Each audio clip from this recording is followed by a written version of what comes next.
Shalom, selamat pagi Bapak Ibu yang sama-sama kasih bersyukur kembali pada akhir pekan pada minggu ini. Kita bersyukur Tuhan telah menjaga kita selama sepekan ini.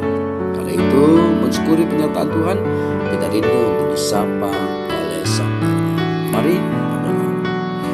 Di akhir pekan ini ya Tuhan, kami kembali mensyukuri akan penyertaan-Mu. Tuhan telah menjaga kami, memperlengkapi kami selama sepekan dalam aktivitas kami.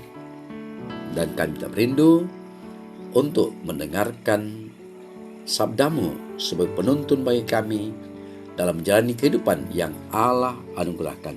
Bersabdalah, kami telah sedia mendengar. Dalam nama Tuhan Yesus kami berdoa. Amin. Bapak Ibu Saudara yang sama Allah kasihi, Artos edisi 19 Februari 2022, bacaan kita dari Injil Lukas pasal 12 ayat 49 sampai 59. Lukas pasal 12 ayat 49 sampai 59. Aku datang untuk melemparkan api ke bumi, dan betapakah aku harapkan api itu telah menyala. Aku harus menerima baptisan, dan betapakah susahnya hatiku sebelum hal itu berlangsung.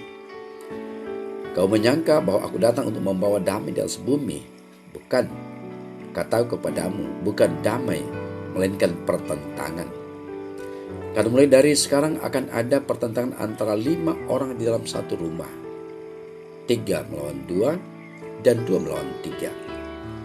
Mereka akan saling bertentangan, ayah melawan anaknya laki-laki, dan anaknya laki-laki melawan ayahnya, ibu melawan anaknya perempuan, dan anak perempuan melawan ibunya, ibu mertua melawan menantunya perempuan, dan menantu perempuan melawan ibu mertuanya. Yesus berkata pula kepada orang banyak, apabila kau melihat awan naik di sebelah barat, segera kau berkata, akan datang hujan, dan hal itu memang terjadi. Dan apabila kau melihat angin selatan bertiup, kau berkata, hari akan panas terik, dan hal itu memang terjadi. Hai orang-orang munafik, rupa bumi dan langit kamu tahu menilainya. Mengapa kamu tidak dapat menilai zaman ini? Dan mengapakah engkau juga tidak memutuskan sendiri apa yang benar? Sebab jikalau engkau dengan lawanmu pergi menghadap pemerintah, berusahalah berdamai dengan dia selama di tengah jalan, supaya jangan engkau diseretnya kepada hakim, dan hakim menyerahkan engkau kepada pembantunya, dan pembantu itu melemparkan engkau ke dalam penjara. Aku berkata kepadamu, engkau tidak akan keluar dari sana sebelum engkau membayar hutangmu sampai lunas. Demikian sabda Allah. Bapak Ibu Saudara yang dikasihi Tuhan, Injil Lukas mau dikatakan bahwa barangkali sifat paling unik dari Injil Lukas adalah bahwa kitab ini memiliki hubungan dengan kisah para rasul. Kedua kitab ini ditujukan kepada seseorang bernama Theophilus.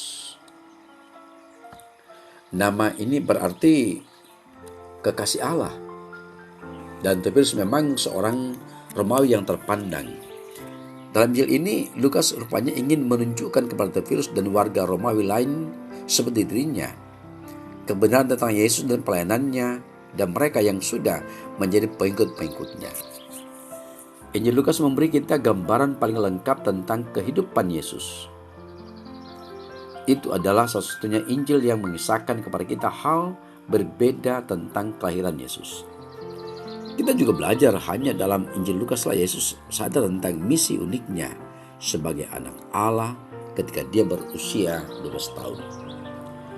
Bapak Ibu Saudara yang dikasihi Tuhan, perikop bacaan kita hari ini berbicara masalah percaya atau tidak. Percaya atau tidak.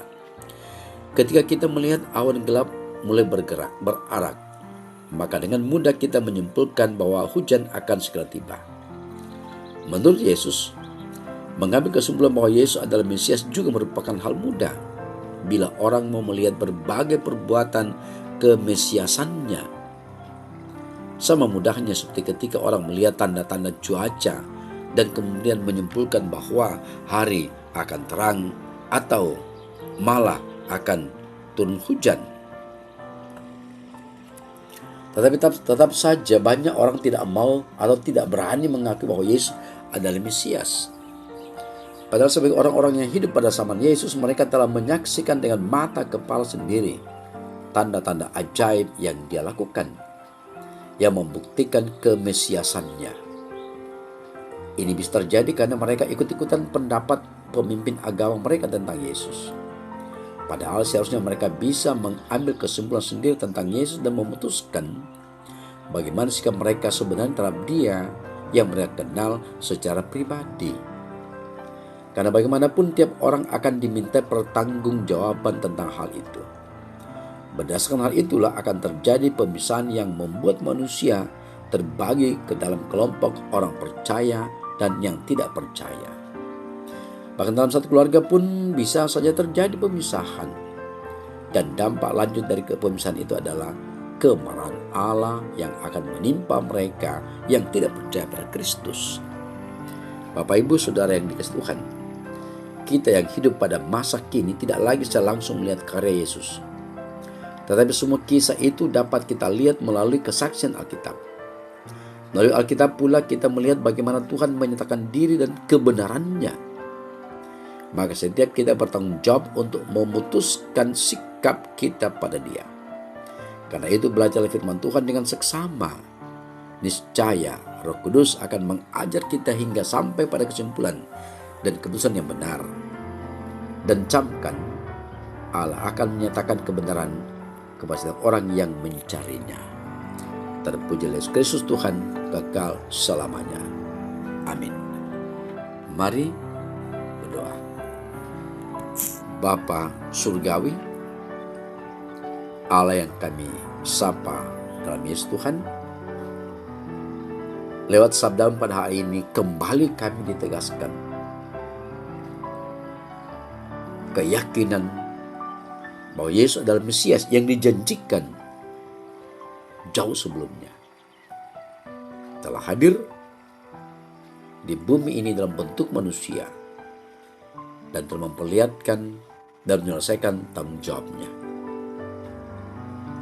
Kiranya Roh Kudus memampukan kami untuk senantiasa meyakini tentang karya-Mu lewat Yesus Kristus, dan pun memperlengkapi kami untuk meneruskan berita sukacita ini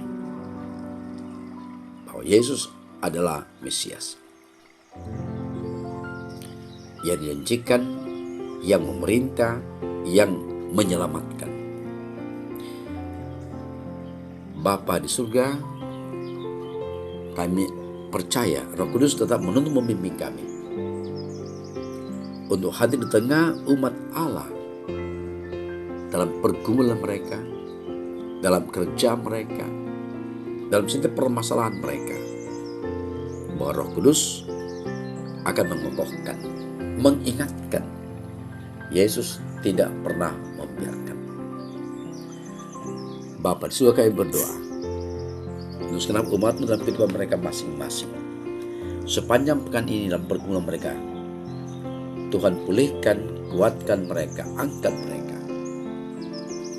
Sehingga atas izin-Mu pun pula kami dapat bersama-sama mengakhiri akhir pekan ini. Dan jika Allah berkenan, dimungkinkan kembali untuk esok menikmati hari yang Allah telah kuduskan, kemenangan, di mana umat Allah kami sekalian akan bersekutu di rumah yang kudus, ataupun pula lewat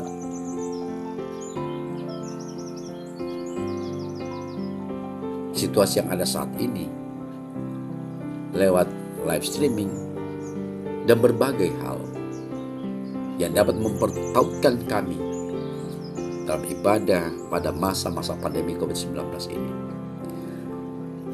Kami kita berdoa seluruh umat Tuhan yang terpapar dengan pandemi.